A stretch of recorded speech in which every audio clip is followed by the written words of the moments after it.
نمیتونم به تو نه بگم. آماده این بچه ها؟ چی گفتین؟ آخه تو گوشام شند رفته، نشنیدم صداتونو. بله ناخدا.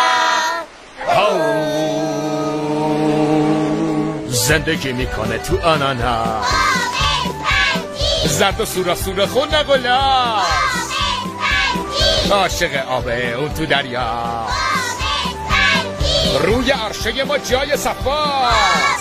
حالا همه باب اسفنجی، باب اسفنجی، تمامش کنه، باب اسفنجی.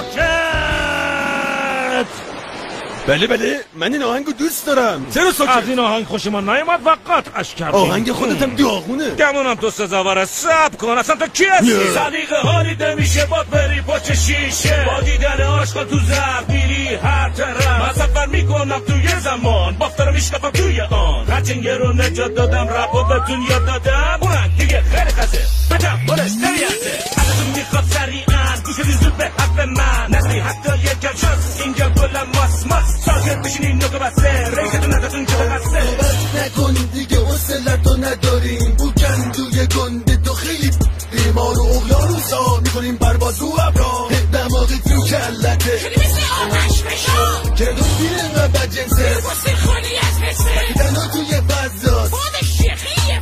این کارا بسته فیلم و کش داریم، خیال میکنیم خوندن بلدیم. برمون کردیم گذشته تا این تموم شه. باشه. باب اسفنجی، باب اسفنجی، باب اسفنجی، شلوار مکعبی. جانم راستشو بخواین آهنگ خوبی بود.